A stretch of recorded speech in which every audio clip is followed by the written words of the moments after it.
Welcome back to another episode. We appreciate you coming back as always. Please like, subscribe, comment, and share. Let us know your thoughts on whatever we're talking about today. It's going to be just me today, just Alex. No Mike today. Mike's got a little bit of something going on in his work, so he was like, "Hey man, just record this one without me. I'll come on the next one." I was like, "Cool, let's get an episode out." So what are we going to talk about? A lot of things going on. We already hit on all the Charlie Kirk stuff. Whatever. It is what it is at this point. Some other interesting things I would have to say is go to tacmd.com. That's TACMD.com. Go check out Adam Chubbuck. He is a wonderful real estate agent in Pasadena, Maryland. He can help you with all your real estate needs. It's an interesting time to buy or sell a home right now because the market is just kind of, what's the word I'm looking for? Unpredictable at the moment. So you trying to go to loan is probably not the best option. And I've always said this, you can always go with something like a Redfin, but with Redfin, they'll get you in the house to go look at it as a buyer, but it's probably not an agent that's local to you. It's probably not an agent that's knowledgeable in the area. Probably someone new to the business.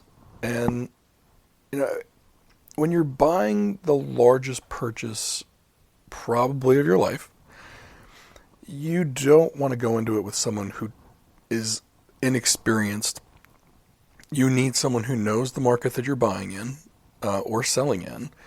And you need someone who is going to be able to guide you through the process.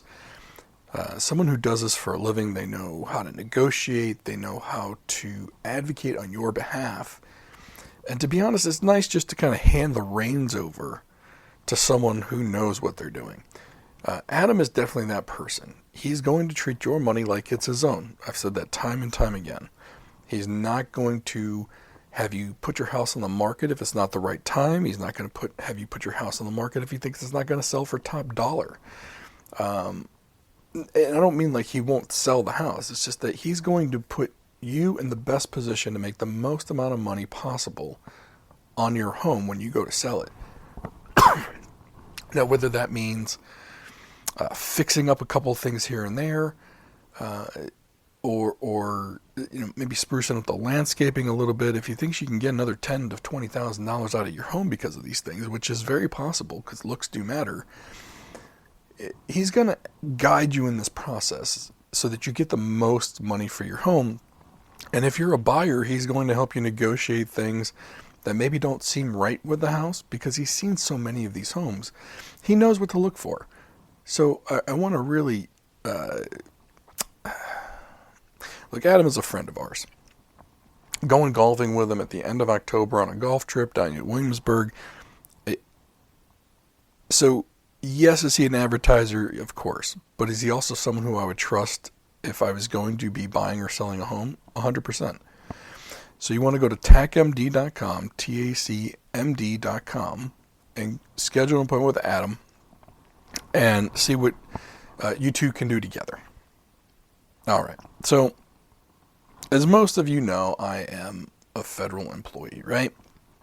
That's no secret. We've never really hidden that for about the last 2 years after we felt comfortable enough to kind of put out some of our personal business. I don't say where I work. I don't say what I do, but I do work for the federal government. I am one of the 400,000 or so that have been furloughed. So that's narrowing it down a little bit for you as far as where I work. This is not going to be an episode on whether I agree or disagree with the shutdown. I'm going to give you my perspective on the situation, not exactly the politics of the situation, but a lot of times when I tell people I'm furloughed, there's a range of emotions that come out and a lot of questions that come out. And the funny thing, one of the first questions is, are you okay? Like, everyone's very concerned about my own well-being, which I love. I appreciate that people ask me that. And I remember, so this is about my fourth or fifth federal shutdown in the last 20 years. Varying lengths. I mean, there was one for 35 days. That was probably the most stressful. There's been some that have been about a week. There's been some that have been 2 weeks. So I've had a few of them. I haven't had like a prolonged, other than the 35 days, I haven't had, I haven't been through a shutdown that lasted more than a month or so, more than a month and a couple of days. So I can't really speak on those. I feel like the Maryland accent is really coming out, which is strange because I don't normally have one. So I'm not really sure why that's coming out, but bear with me. So about my fourth or fifth shutdown, I've been through shutdowns with when either side has been in charge or in power, or however we want to call it. I don't tend to blame either side when this happens, just because they do enough of the blame game that if you feel one way or another, you probably have a reason for feeling that way. And who am I to tell you how you should feel about the situation, right? And so I'm not really going to go into that. What I'm kind of going to go into is some of the questions I get asked, some of the responses, and then how I feel about the whole situation outside of the politics, just as far as personal wise, like dealing with the uncertainty of whether we're going to get a paycheck after the first one. How does that affect my family? And I know people have strong feelings towards federal employees in general, right? You see people online say, fire them all. What's the federal government do for you? And I understand all of that as well. Again, I'm not telling you how to feel about federal government. But I will say this. When auto workers get laid off, or factory workers, or plumbers, or HVAC technicians, or I guess teachers don't really get laid off so much, but when anyone in any other industry gets laid off, I don't feel good about that. I don't feel that anyone deserves that. It's very hard to separate the person from the position, right? Like when the auto industry does layoffs, it's like, hey, if they're not making enough money, they have to turn a profit in order to survive as a business. And if that means cutting employees, that means cutting employees. However, the employees on those lines are like, hey, engineers, maybe you should have designed a better product, and maybe the cars would sell more. Like, for example, Ford and their 600,000 recalls. Maybe if the engineers didn't design the EcoBoost engines to crack the block and allow coolant intrusion into the engines, which totals the vehicle out, maybe more people would be more apt to buy a Ford, and therefore they wouldn't have to lay off the workers. Or, hey, Mr. CEO or Mr. CFO, maybe if you lowered the price on these cars, you would sell more of them and you wouldn't have to lay workers off that are making these cars. So both sides of it are very valid. I mean, I tend to side with the worker over the corporation, because a lot of layoffs and corporation net losses generally stem from bad leadership decisions.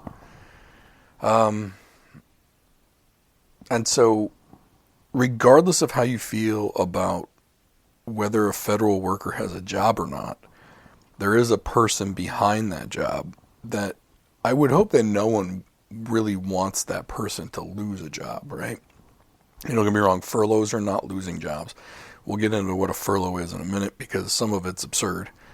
As far as the rules that are placed on federal employees that aren't really afforded to, that are different from other types of furloughs in other industries, but we'll get into that. And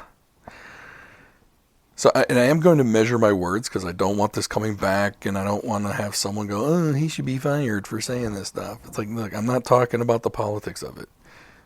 Shutdowns happen, right? I know some people think it happens more now than it did in the past, and it very may well. But in my 20 years of working for the federal government, it's once every 3 to 4 years there's a shutdown, and it's just kind of the way I go.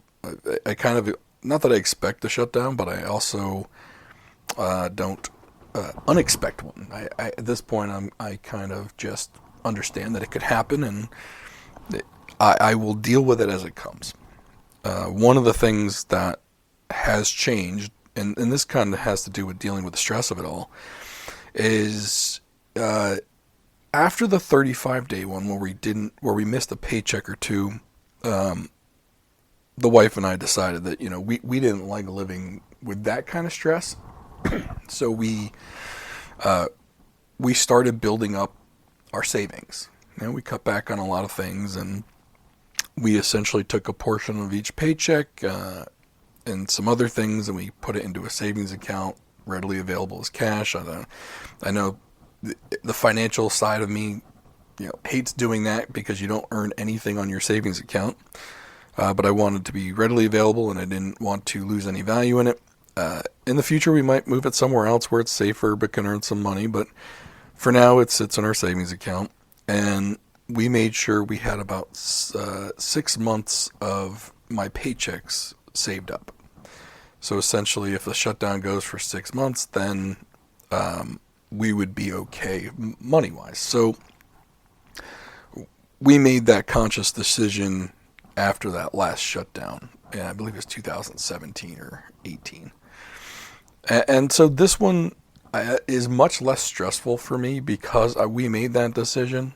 Not that it's not stressful at all. I mean, I was, before we were furloughed, I was told to check the news and see when I'm going back to work, because we're not allowed to check our emails, we're not allowed to check our phones, we're not allowed to do any business. And so we basically find out when the shutdown is over when everyone else does. That's just by checking the news, checking news articles. Hopefully someone reports on it. Of course they will. And that's when we find out. So that's basically, when people ask, how are you? I think they're talking about how are you feeling emotionally and stress-wise. And for us this time around, it's been a little bit easier, because we had built up that nest egg for this exact scenario. Are we holding off spending now? Yes, of course. We want to make sure that if we can stretch that amount of money, if it need be, we'll stretch it out. So that kind of answers that question. Another question I get asked is, and this is for the ones that don't like federal employees, well, why don't you just go get another job? Why wait? And that's a great question, because part of it is because I have 20 years built into this. So I do have a pension, which, by the way, a lot of these people that think these pensions make people rich are out of their mind. Anyone hired in the last 20, 30 years or so is under a different pension system than the old school federal pension that was much more robust pension-wise, but there's some positives to do with the newer one versus the older one. I'll get into that too. So, for example, in the old one, it was called the CSRS, which I don't remember exactly what it stands for, but essentially, a federal employee, for every year that they worked, they would get 2% of their highest 3 annual salaries. So let's say your highest 3 average is $100,000. You work for 30 years. You get 60%. So you'd have a pension of $60,000 a year. And some people really like that. You did not get Social Security, though. And that's one thing people don't realize, is that in that program, yes, it was 2% per year, but you didn't receive Social Security. Now, they did allow people to transfer from the CSRS system and go into what they call now is the FER system, Federal Employee Retirement System. That's the one that I have. And essentially what it is if you work for 30 years, you get 1% per year of your highest 3. So if you have $100,000 as your highest 3-year salary, you work for 30 years, you get 30% of that, so you get $30,000. So about half of what the old system was. The big difference is you do collect Social Security. So that's added back in. And then there was another benefit, and this kind of goes along with the whole idea of privatizing Social Security, and we'll get into that too. Pensions as an investment vehicle, right? So I am allowed to contribute to what is called a TSP, or thrift savings plan. Essentially, it's just a federal 401k. I can put money in pre-tax, it goes in, and the benefit for me for that is because if I contribute 5% of my salary into this fund, it's an investment fund. It works just like any other kind of investment fund with T. Rowe Price or Vanguard or wherever. It's managed by a company, and you can pick different funds. And so essentially 5% of my salary from my paycheck goes right into that. The big benefit is that like a lot of private employers, the federal government matches my 5%. And how it works is, so if you don't put any money away into your retirement, your TSP, the federal government just gives you 1%. So you're getting your 1% per year, but you also get 1% from your paycheck put automatically into this TSP. It's like a forced savings plan. And then when I put in 1%, they now go to 2. So you get the 1% plus a match on your 1%. So they put in 2, I put in 1. When you put in 2, they put in 3. When you put in 3, they put in 4. When you put in 4, they put in 4.5. And then when you put in 5, they match it with 5.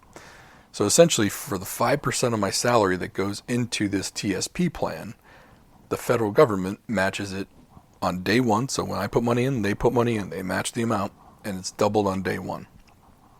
And what that does is it provides essentially a nice little 401k for when you retire, and it becomes like an annuity. So you basically have to, it works like every other kind of retirement plan where you get either a monthly or annual check, and that adds into your retirement income. And a lot of private companies do this as well.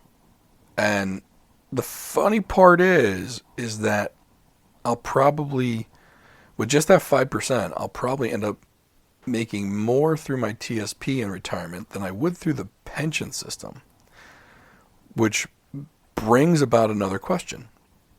Would the federal retirement system be better if they got rid of the pension system altogether, so no more 1% per year, and instead of a 5% match, they made it a 10% match? So if I put in 10%, they put in 10%.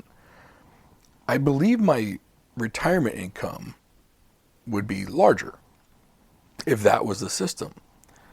But it is more uncertain. The money is in the stock market, it is in bonds, it is in all types of different stuff, and that is more risky.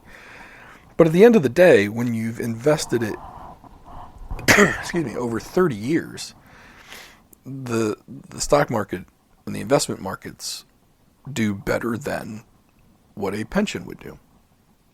And it's funny when they talk about, this is what they commonly talk about, is like privatizing Social Security, right?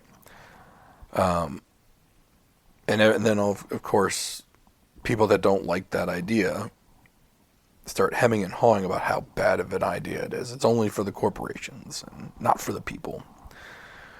Well, the funny part is there is a case study about this already done, a real life one. And it has to do with the California pension system called CalPERS, the New York State Retirement System, NYSRS, and the Canadian Pension Fund. And I don't remember what the shorthand for that is. These three pension funds, and I'm sure there's others too, but these three pension funds essentially privatized their pension system by going to this kind of FERS model where the employee can contribute, the state would match, and it would be invested in the market. And these pension systems, and think about this, the big thing against pensions was that they were underfunded, right? I remember the state of Illinois had a huge underfunding, and this was like 20, 25 years ago. It was big news back then. And the auto unions, their pension systems were underfunded.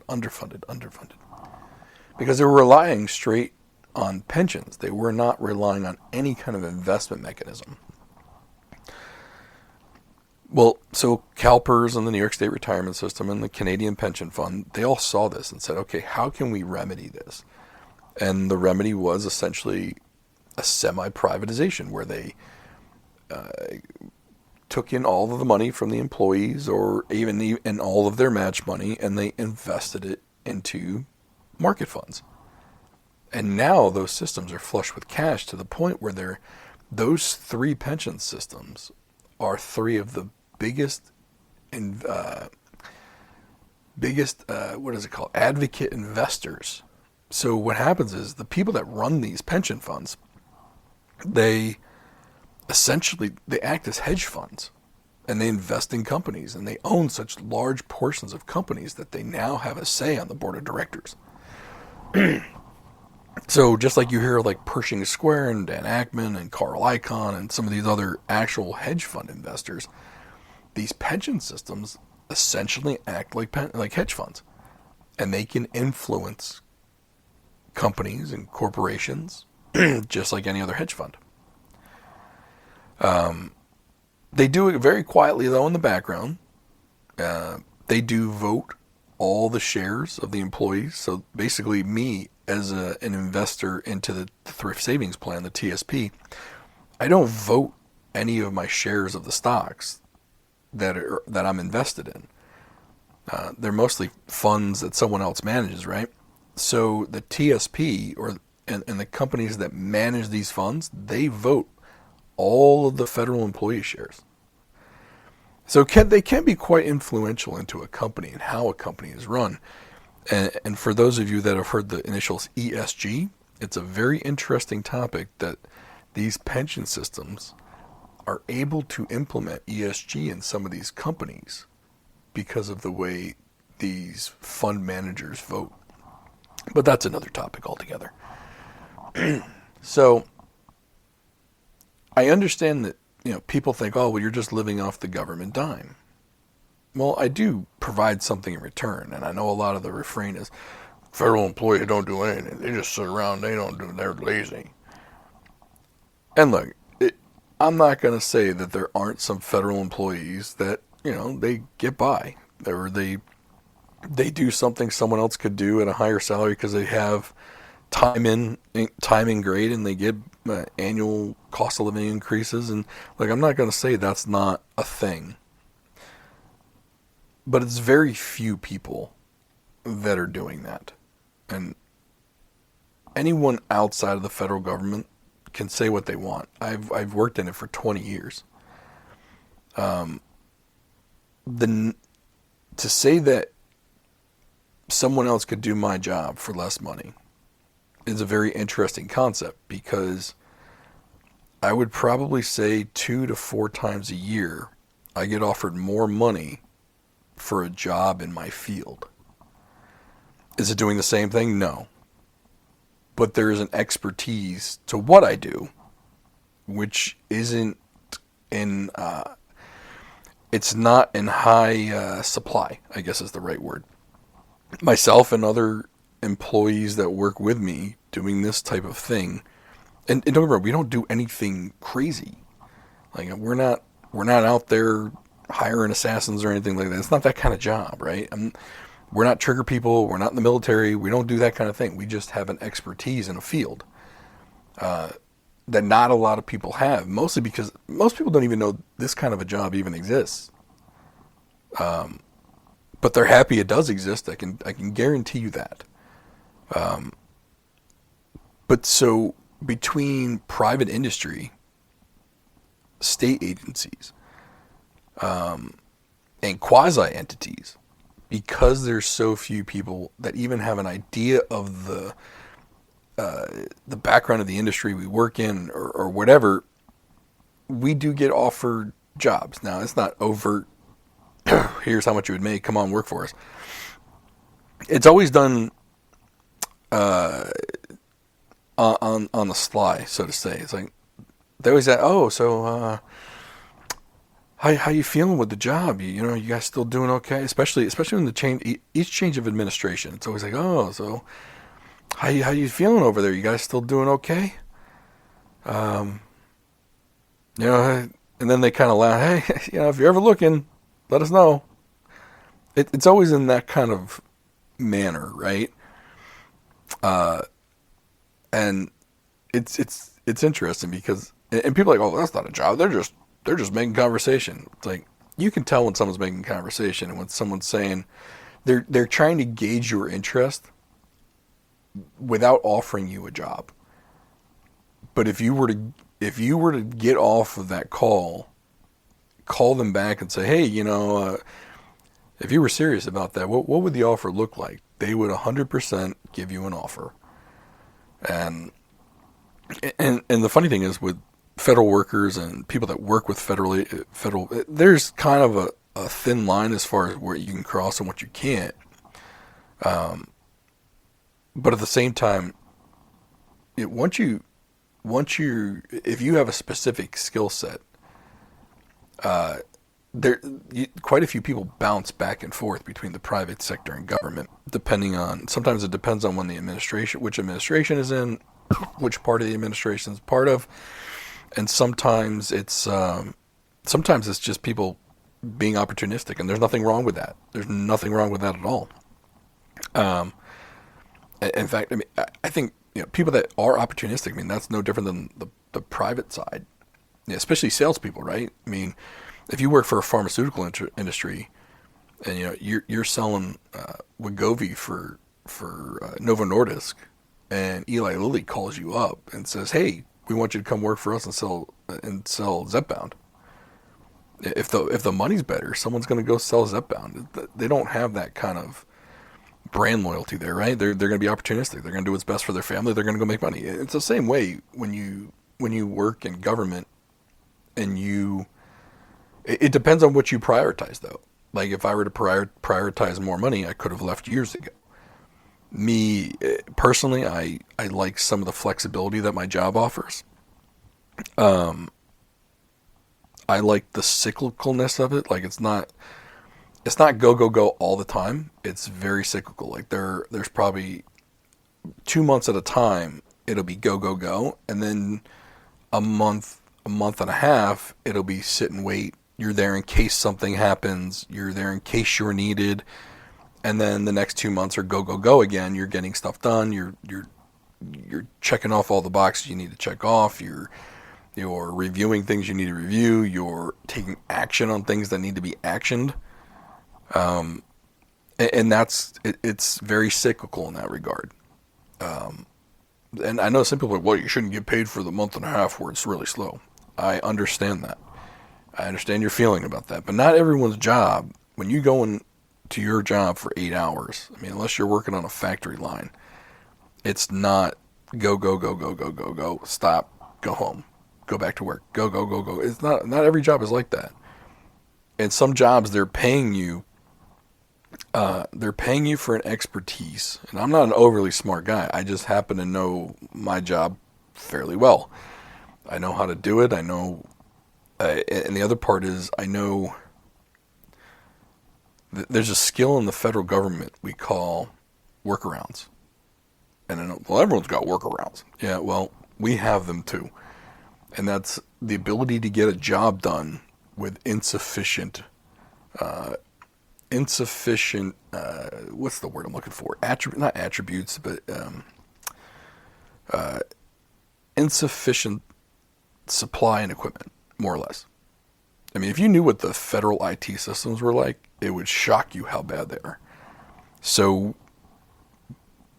part of my value to the crew is to, I write very detailed SOPs on how to get the job done within the system that we've been given and use outside sources as needed. And that's not even my job, right? That's just something I kind of enjoy doing, is finding solutions to problems. When the problem itself can't be fixed for one reason or another, don't get me started on government contracts. If you really want to be mad at some of these big companies with these government contracts and nickel and dime in the government for stuff. I don't think that's a news flash for anybody. But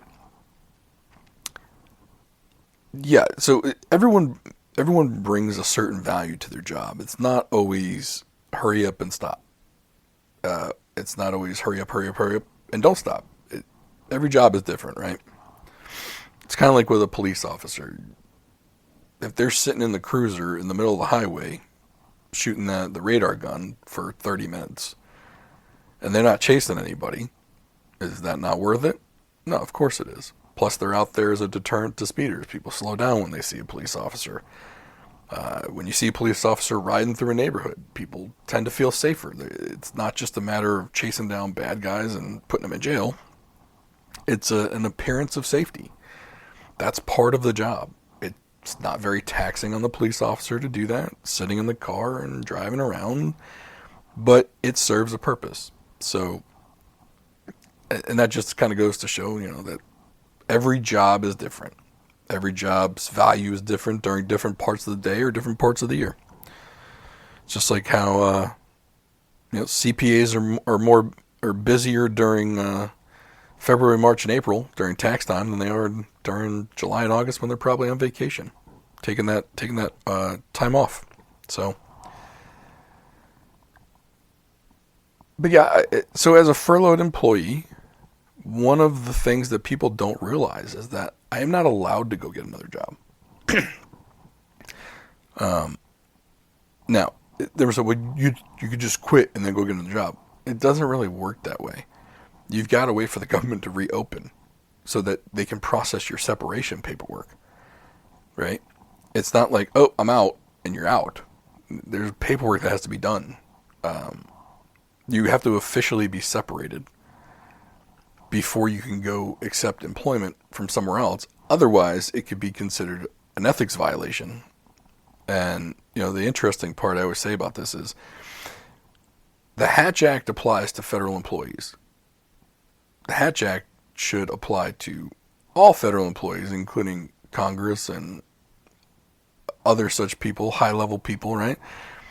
However, the Hatch Act is, I would say that the everyday employee that doesn't have really the opportunity to fight back will probably get slapped on the wrist or worse more than even a sitting congressman would.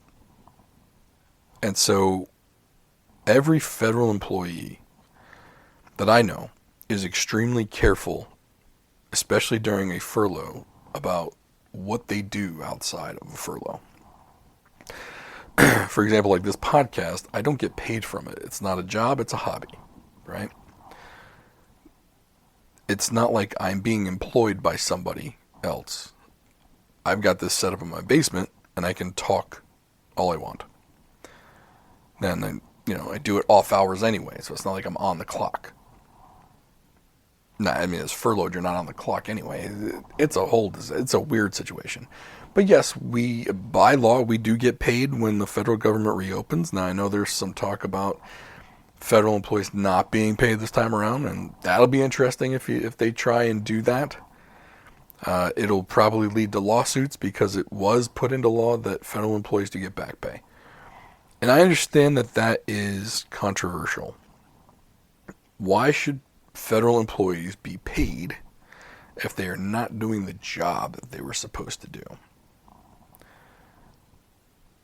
My rebuttal to that is, and I understand there are holes in it, so feel free to poke holes in it, yell, scream, holler in the comments, that's fine. If I'm not allowed to go get another job, by law, I cannot go get another job while the federal government is closed. I am technically just furloughed.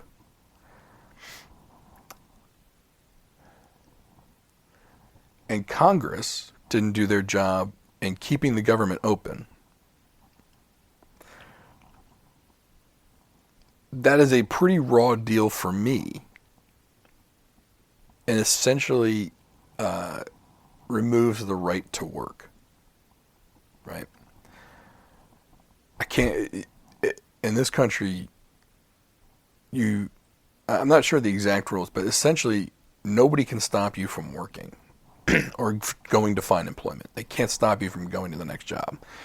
This is that one odd scenario, and not necessarily that they're stopping me, but I can't leave either because I can't separate officially. Essentially, I'd hold two jobs at one time, and that could lead to an ethics violation, which could lead me in jail or a fine. It doesn't the risk that I could face those kind of violations if I do go get another job isn't worth it to me. To go and try and find out. I mean, that's the old FAFO, right? I don't want some government lawyer trying to, and it doesn't matter, again, it doesn't matter the administration, but I don't want any government lawyer trying to prove a point and either fine me or put me in jail over a Hatch Act violation or any other violation. And so that's the thing, like, I cannot go get a job. Not that I wouldn't want to. I mean, not that I'm looking for another job. It's not like that. It's just that they remove your ability to go get another job. So, and I do think that has to do with some of the speciality of some of the jobs where it would be I equate it back to like when Reagan broke the Air Traffic Controllers Union. And that was in the 80s. To this day, 2025, there is still a huge shortage of air traffic controllers because of that. It stems all the way back from that. Because the qualifications of an air traffic controller is very, very stringent. They go through a lot of tests, and there are a lot of reasons why they won't be accepted. Some of them physical, some of them mental. And so when Reagan got rid of all of them, or a lot of them, and then made it so they couldn't get hired back,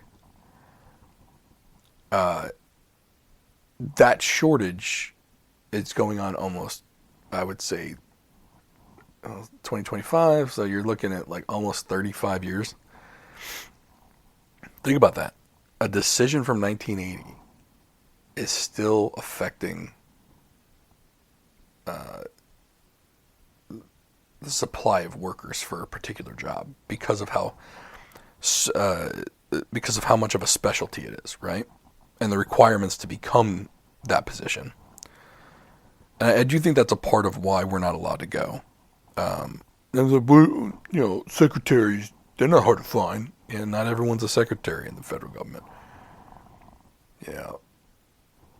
Like when your mom or your dad, because most of our audience, I think it's mostly 30 to 65-year-old men. Okay? So a lot of you have elderly parents at this point. I know I do. My mom's 76 years old.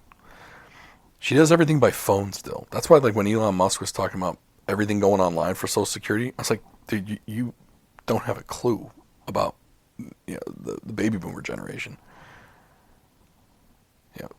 People right now in their 70s, 80s, and 90s, they did not grow up with the internet. Right now, Gen X, the ones my age, 45 to like 60, 45 to 55-ish maybe, we were the one generation who grew up without the internet and with the internet. We can function in both worlds. My parents, my mother, did not grow up with the internet. They learned it as they got older, when they were older. My mom still has problems with email. She has problems spotting scam emails and not clicking on links. I mean, that's the level that they're at, and there's nothing wrong with that. They weren't raised with it. So when my mom had to contact Social Security to sort some things out, she called Social Security on the phone. And she had to find a specialist to deal with her very specific situation. And it is a specialized skill to, one, be able to know how to find what she needed, but two, have the patience of a saint to deal with my 76-year-old mother, who, one, probably had trouble describing what she even needed to do in the entire situation, but then have her not get frustrated on the phone, or when she got frustrated on the phone, have the other person on the other end still be a saint. For people that think customer service positions are unskilled, has never had to be in customer service. 100%. If you knew what those people dealt with on a daily basis, you wouldn't last a week. So now, these people on the other end of the phone, they have to know how to do the job, but they also have to be compassionate toward the people calling who don't really know what they're lost in the system, right? Now, could that be made easier? Sure, but you understand my point. Now, imagine at Social Security, government furlough, government shutdown, another company is looking to pick up customer service people. And they're like, well, shoot, there's a whole bunch of them right there. And they probably deal with the worst of the worst on phones. So you know they're probably good at it. And they all get snatched up. Government shutdown ends, government opens, and now let's say you had 50,000 or I don't know, 40,000 Social Security phone operators or phone customer service agents.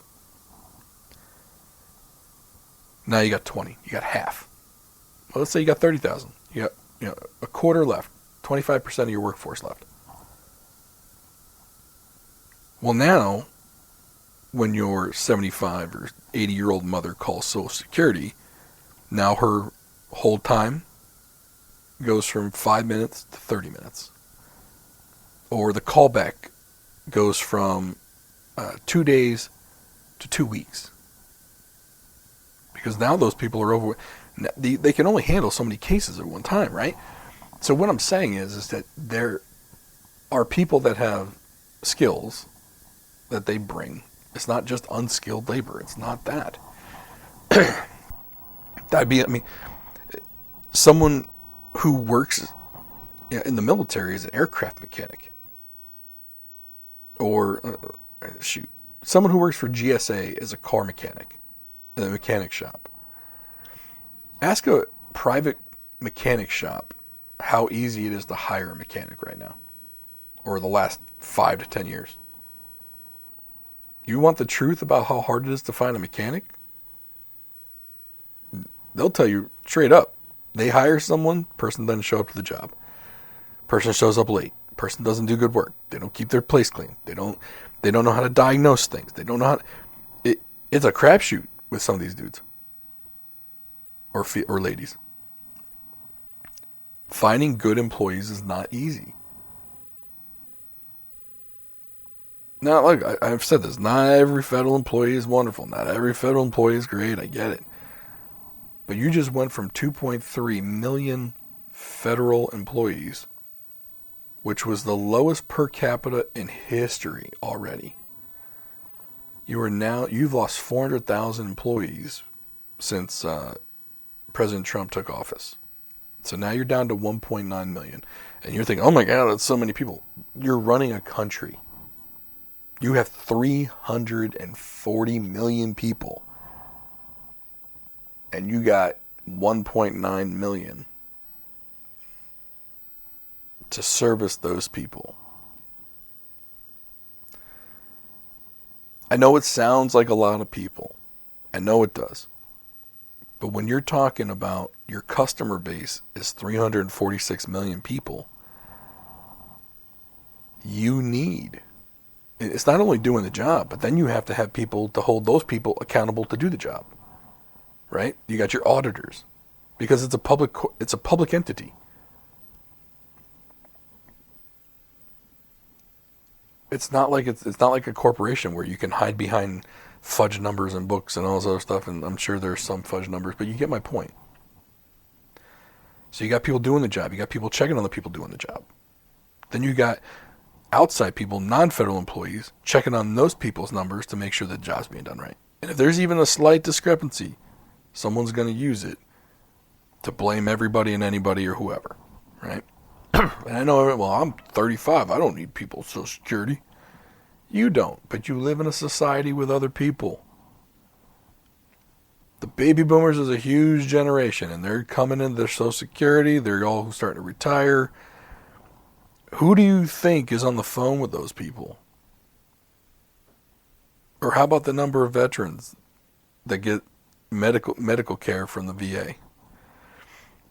And the more and more of those veterans, especially, you got to remember, the baby boomers went to Vietnam. There was a draft. There was a lot of them. The VA's got more people than ever. We've been in war for 20-something years now. If you want to go back to Shoot, if you want to go back even further, Kosovo, right? We've been constantly at war. Our veterans need support. They need, and especially now as the mental health issues become more and more aware. I mean, back in the day, someone would come back from Vietnam, they just call them crazy and move on. Now they understand it's PTSD. It needs treatment. It needs help.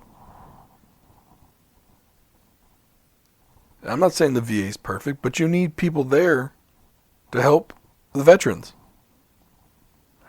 As more and more people age, you need customer service agents at Medicare, Medicaid to help elderly people choose the right Medicare plan. You ever go on one of the Medicare site? Or the Affordable Care site, even if you're not in Medicare, just even the Affordable Care Act site, just to try and find insurance. It's crazy, man. Especially if you don't know what you're doing. It's customer service. It's needed. You don't want trying to just leave people up to their, you better figure it out. I'm 35. I can figure it out. Okay, genius. You ain't a senior citizen. Look at your mom or your dad. See the type of time they have trying to figure out their new cell phone with a screen, for crying out loud. Or their cable box. I got my mom a Chromebook because it was easier to use than Windows. And I still get calls probably every other week about an issue with it. And there's no issue. It's just she didn't, like the other day, she didn't know how to zoom the screen. She didn't know how to unzoom the screen by pinching and the touch screen. That's what we're doing right now. We're taking care of our older citizens. We always have. They worked. They earned it. So yeah, you can't just say, well, you shouldn't. You got to go just go find another job. It doesn't work that way. We're not allowed to go do that. We basically got to sit and wait. So yeah, we get paid back pay. In my opinion, they should just have us work and then get the back pay when we get back to work, or when they open the government. It doesn't make sense. I've said that. Have me do my job. I mean, don't get me wrong. Without a budget, it's hard to do that job because part of my job is dealing with money. But I mean, I could at least answer some emails or something. I might not be able to answer them well because of the uncertainty of it all, but at least I'd be able to converse rather than just leaving some people in the dark. You know what I mean? But I digress. All right, so gone over how I feel. Was it stressful when I was younger? Yes, absolutely. Much more stressful than it is now. With anything with age, experience lends to benefits, right?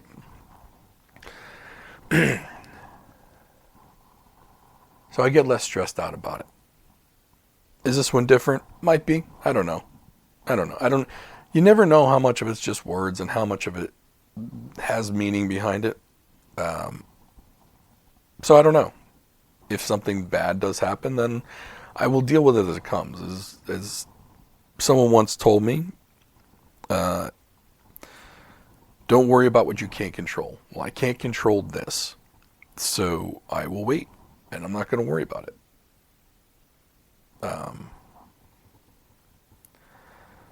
And for people who don't think I should have a federal job to begin with, regardless of what that job is, I respect your opinion. If you knew what I did, you'd probably be happy that I did it and that I was a federal employee doing it. That's all I'm going to say about that. Again, I'm not like some assassin dude. I'm not like a military guy. I'm not super spy guy. I'm not any of that kind of stuff. Don't worry about that. I'm not trying to say what I do is like crazy important, right? But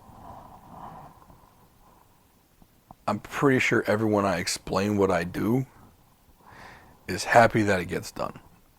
And that's all that is. And look, my group only has 7 people in it. We're not exactly a huge group. We're 7 people.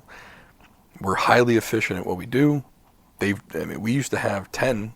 They didn't backfill 3 positions, and we still get the job done with 7. And actually, I think we're down to 6 now, if I'm honest. But it's fine. Like, it. I'm not one to say that there isn't bloat in the government that needs to be cut out. I think there's plenty of ways to do it. Um, let's just put it this way. I see everybody's point of view in it. And if I remove myself as the federal employee, I certainly see this side of people that don't like government bloat. And the look, when you see stuff on the news, just know that the stuff you're seeing is curated just for you to make you angry about it. They know what will make you angry. They're going to put the words in there that make you angry. The only thing I ask you is just take a step back from what you're reading and the tone of the article that you're reading. Remember, it is curated for you to be angry. Because if you're not angry, you don't click. You don't donate. And if you don't donate or you don't click, they don't make money. And if you, I'm not trying to say what you should or shouldn't believe, but if you don't believe that politics is all about money, politics and media is all about money. It's about advertising dollars and advertisers aren't going to pay if people aren't clicking and watching. You know, and that's what that really comes down to. How can media and politicians get paid?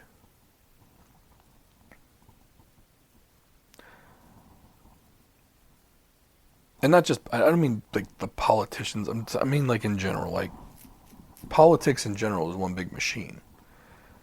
There's lobby groups, there's politicians, there's the friends of the politicians, there's people that work for the politicians, there's people behind the people that work for the politicians, there's groups, there's organizations, politics is a big, big business. It's a big business like big oil, like big food, like big agri, like big pharma, like it's a business like anything else. When you realize that, you can kind of take a step back from it all and not allow yourself to be supercharged by it in any direction, one way or another. Like when I go and vote, I vote and I try to just forget until the next time to vote. Because no matter, like, I'm not going in the streets and protesting. It's not my thing. Not going to happen. Unless something crazy happens, I'm not doing that.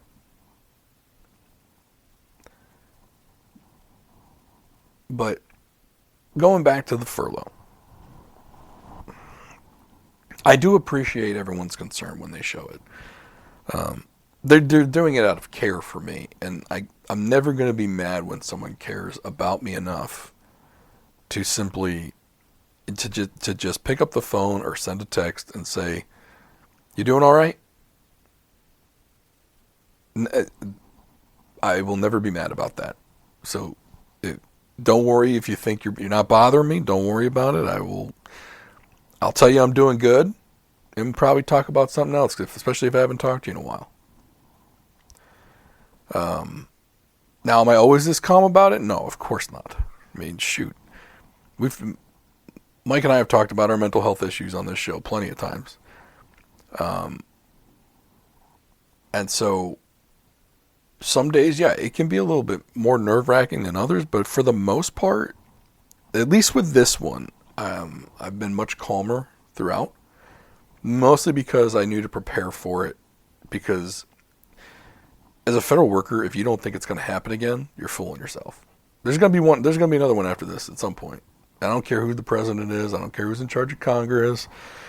I really don't. At this point, I would be a fool to think that it's never going to happen again, regardless of who's in office. And I don't blame either party. I just don't. I don't blame Democrats. I don't blame Republicans. I mean, don't get me wrong. I blame the entirety, right? Like they should pass a budget, do your job, right? But I'm not going to pick out one side in particular as who's at fault. I'm just not. It's a fool's errand to play into that game. Each side wants you to blame the other. So I'm not going to blame either. I'm going to blame the entirety of them. Open the government. Let's get this done, and I'll get back to work. And people won't know what I do and how it affects their daily lives. And that's, to be honest with you, that's the way I prefer it. That's 100% the way I prefer it. Shoot, I wish I didn't see some of the memos and stuff that I see, right? Again, I'm not some super secret dude. I'm nothing like that. But I always tell my wife, my ignorance was my bliss. Sometimes you wish you had it back. Other times not, but for the most part, you wish you had it. But that's neither here nor there. I'm trying to think, any other questions? I've been talking for almost an hour on this. I'm sure I bored the crap out of people.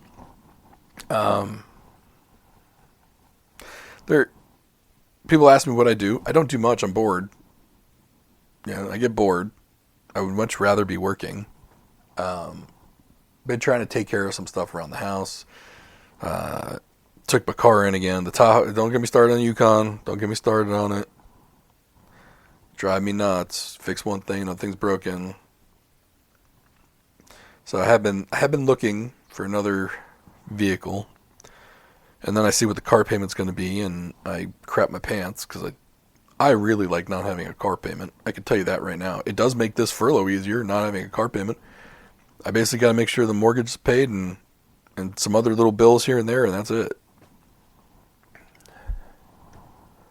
So I'm not really itching to take on a car payment right now.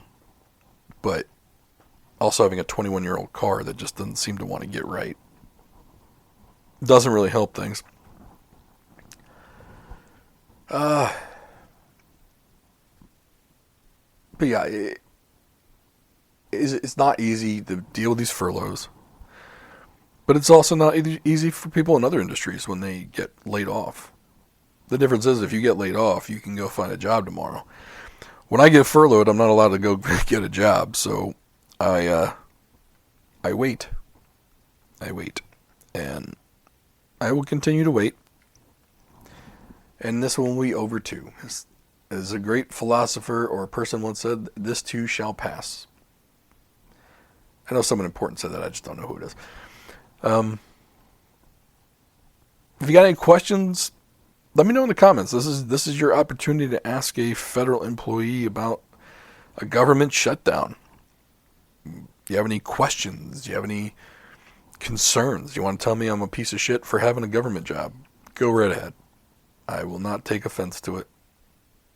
I might not respond to it, but I also won't take offense to it. You know what I mean?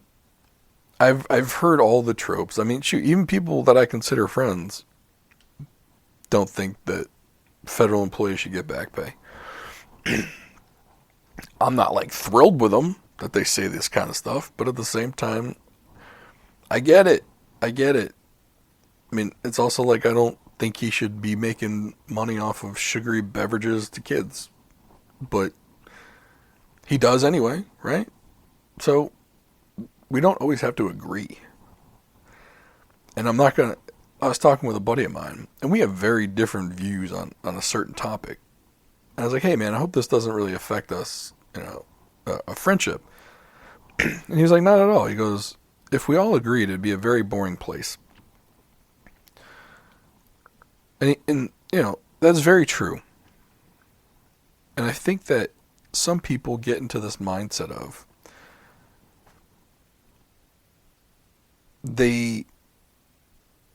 when you hear someone say something and you immediately go to, oh my God, this is disgusting, it's deplorable, I will never talk to you ever again.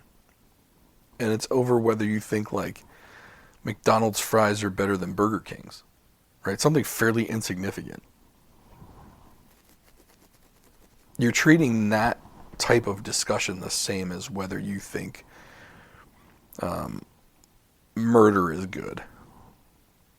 Like, there's a vastly different topic there. Like, if you think murder is good, I'm not sure we should be friends. Or fentanyl trafficking. And I'm not even sure I'm willing to cut off friends for that. But you understand my point.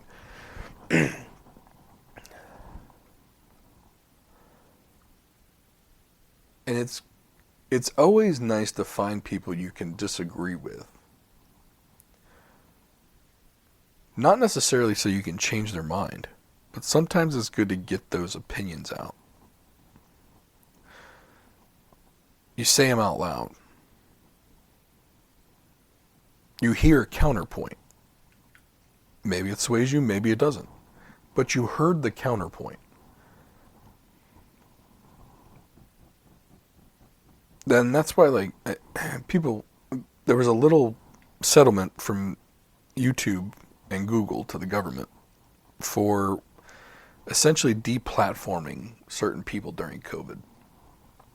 And these people were deplatformed because the federal government did not like what they had to say because it was contrasting what the federal government was saying about COVID. And it turned out that those people ended up being right, but that's not important to this topic of conversation. The topic of conversation is that the federal government thought it was imperative to make sure that a private company not platform these individuals who were saying these things because they didn't agree with it or they didn't want the discussion to be out there. Me personally, I don't care what your view is on anything. I believe you should say it. I believe you should have a platform to say it. And if it's truly that abhorrent, then you will have just exposed yourself as an abhorrent human being.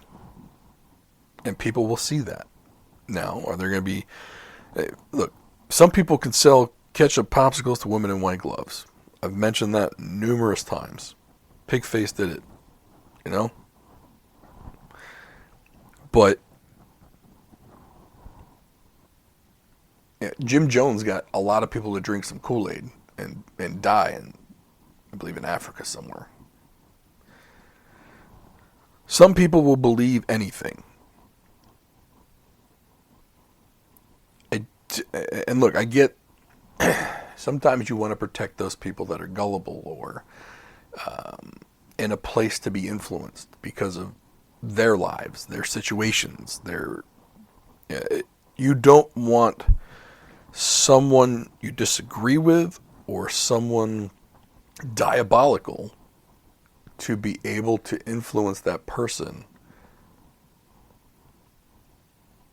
because you know that the person doing the influencing doesn't have good intentions. They have narcissistic intentions or whatever it is. And you want to protect those people.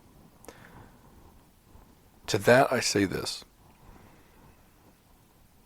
With billions of people on this earth, you cannot save everybody. You cannot protect everybody. And to that effect, some of the people you might want to protect or save cannot be protected and saved. Or don't want you to protect and save them. It's more important for the idea to be put out there and viewed horribly if it's a horrible idea.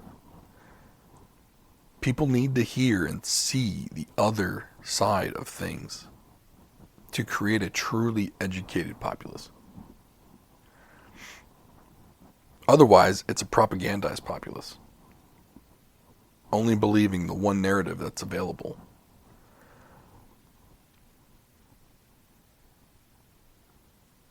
As for the government shutdown, I will be fine. I'm not hoping to be laid off. I hope that doesn't happen. I hope it's all talk and bluster, but if it does, life will move on. I will be fine. I will find another job. Doing something, I don't know. I don't know what it'll be. But it will be something. Shoot, Dunkin' Donuts is hiring for $18 an hour, by the way. Starting wage, $18 an hour. Not that that's going to replace what I make now, but hey, $18 an hour is better than zero. I appreciate your concern. Go to tacmd.com, TACMD.com. Schedule an appointment with Adam today, especially if you're in the real estate market. Or if you need a mortgage lender, Adam has contacts with mortgage companies. Plus, he's just a really cool guy. Nice guy to hang out with. I'm not saying he probably wants people showing up at his front door to hang out with him, but regardless, he's a nice guy to know, nice guy to talk to. It's hockey season. The man loves his Washington Capitals. If you're a Capitals fan, you should definitely hit him up. Just a good dude. Otherwise, we wouldn't have him as a sponsor in the show. We will never recommend something or some product that we don't believe in, unless it's Pfizer and they dump a huge dump truck worth of money on our laps. Then this show will be brought to you by Pfizer. See you next week, guys.